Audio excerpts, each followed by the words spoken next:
I've been around a long time, and of all the technologies I've seen arrive in the connected and digital world, I don't think we've ever seen anything like AI. AI will deploy quicker, it will develop quicker, it will have an impact on our lives quicker than anything else we've done before in this technology.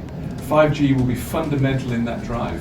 5G is fantastic on its own, but it's even better with AI, and even better again with cloud.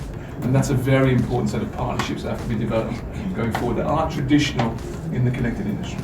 And we see 5G being better because of AI in two aspects, three aspects, I guess. The first and the most important one, I guess, is in the RAN. So in the RAN, if you adopt an AI deployment in your RAN, you will unquestionably be better off in the longer run being able to develop your network. Your network will be available to you to be able to secure it better, to be able to transmit it better, to be able to orchestrate it and manage it better, to be able to focus it and make it more agile more quickly to a very demanding set of circumstances where data and usage is only going through the roof, frankly, and continues to go through the roof. That's the first thing. What we're starting to see as well is, not so much in Asia, which has been going on for a while, but we're starting to see the increasing adoption of 5G standalone. And so when you talk about the core as opposed to the RAN, what we've seen in Asia, and to a certain extent in the United States, and in some other Asian markets, we've been able to show some real benefits from 5G as well by adopting an additional layer of AI into that technology. And that has allowed the industry to be able to develop much more quickly some of the things that they were looking to do for a long time with 5G. Because, of course, we needed standalone, and certainly needed a standalone core, not a 4G core, to be able to offer some of the really kick-ass benefits of 5G. So things like network slicing, things like quality of service guarantee, things like the latency issues which we've talked about, latency conversation we've had. But also we've got, of course, coverage and capacity. And I think 5G also has a part to play in making coverage and capacity even better. And then I guess the last one that we see AI making a big difference in the mobile world, and we see it here a little bit, is we start to see AI becoming important in the end user devices or end user points. That could be anything from a mobile phone all the way through to a car. And you can see already the way that the device manufacturers are considering how to deploy AI. Compare Google's announcement, compare Samsung's announcement to Apple's announcement on the iPhone. And that tells you a little bit about how their approach to AI will be a little different going forward. But nonetheless, AI will be very important. AI will be very important not only in the 5G space, but also in making sure that AI is used appropriately, both on device and back in the cloud. And then if we cover it with a big cloud of data capability, then we'll be able to deliver it in a much more impactful way into our organizations and into ourselves. So I think all of those things are really important. We're also going to have to find a way to secure it properly, that's for sure. Just generally for us as individuals and for us as companies, and probably for us as nations at some point. But I think the other thing is when we look at 5G, we're going to have to be able to make sure that it delivers an impact that matches the value we place on it.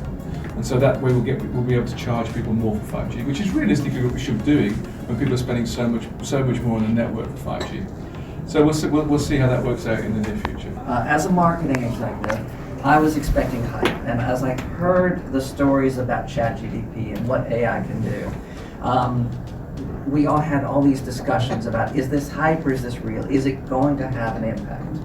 And then as customers are coming to us and telling us how they're using AI in their business meetings, taking notes for them, helping them plan press releases, it became very clear to us that AI is not just here, it's here and it's being used, and it's being used far broader than we expected it to, far deeper, but it does raise those questions. If I'm using it to summarize business discussions, is that summary secure? Yes. Where is it going? Yes. Who has access to it? Yes. When we talk about using AI to help plan and operate the networks, this is another area where, is it hype or is it real?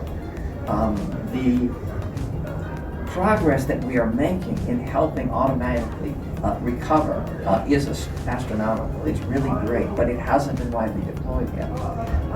So that's an area that all the operators are having to sit there and think, how am I going to take advantage of this technology? Do I have to build my own data center? Can I use a cloud data center? Which again dovetails into your security. These are the conversations that the operators are having and wrestling with. Because it can be a massive investment. If I have to buy 1,000 GPU cards, there's a real cost with that. The amount of electricity to power those cards is just crazy. Then the rest of the data center to support that, the network that can deliver that much data to these cards. There's a lot of planning that has to happen. There's a lot of investment that has to happen. How can we drive that down, and how can we share the benefits so that everybody can take advantage? And that's where cloud and 5G comes in. The more we cloudify this, the more it can be available. And one of the incredible experiences that I've had has been working with the student groups around the globe as a mentor and evaluator of these projects. And something that has truly surprised me, you know where the groundbreaking ideas are coming from? It wasn't Germany, it wasn't Norway, it was Algeria, and I think Congo or Zimbabwe. We heard some amazing applications for AI coming from emerging markets because they were looking at the problems in a very different angle, in a very different perspective than people from the advanced countries. And that has helped me realize that AI, cloud, and connectivity is actually going to level the world out in a way we've never seen before. And that you don't have to be living in the most advanced developed economy to be able to have the most advanced and exciting jobs.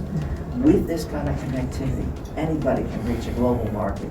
Anybody can take advantage of the most advanced technology wherever you are. I think if you look around the big regions of the world, it's the single most challenging aspect of technology that we have at the moment. If you look at Europe, if you look at the United States, if you look at Asia, trying to regulate around the speed, the challenge, and the potential impact of particularly AI, but also some of the other technology we've talked about. I think, again, we've never faced anything like this because of the sheer speed of it. Largely, we think that the regulators in most of the world are about 12 to 18 months behind. And the irony is that by the time they get to 12 to 18 months behind, they're already another 12 to 18 months behind the next bit. So that's because, you know, the old saying is quick law is bad law, and that's pretty true. So if they're as quick as it is, it's probably not going to be great law. But trying to regulate and to have sanctions in place for some of the challenges we're going to have around this is not going to be straightforward. I think at the moment, actually, Europe's probably in the lead. We've got the Digital Markets Act, which has just come into force, and then you're just about to see some big things coming out of that towards some of the big players, Google and Apple and Amazon and others. There's already an investigation going on around provision of cloud services in Europe. So we're going to see a lot of that, but then just sheer regulation and sanction about the illegality, the potential illegality of use, I think, is going to be a very, very difficult and painful ride, I think, for the next 25 years. Because, as I said right at the outset, we've never seen a technology like AI before. The speed of it is astonishing even to me, and we're going to have to be very careful with this.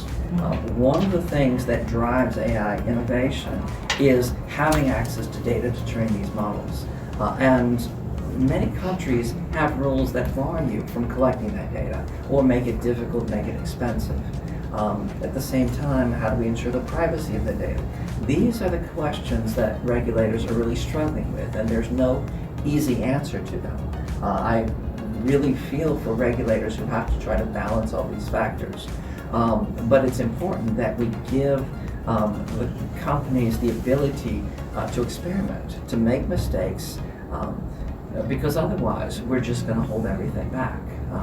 What I see in the United States they're pushing for is trying to push the regulations too fast, limit access to data, and prioritize privacy. And that's just going to, again, hamstring the companies that want to be able to use data to identify diseases quick, find treatments for diseases fast, identify and find innovative ways to address pollution or environmental issues. There's incredible things we could do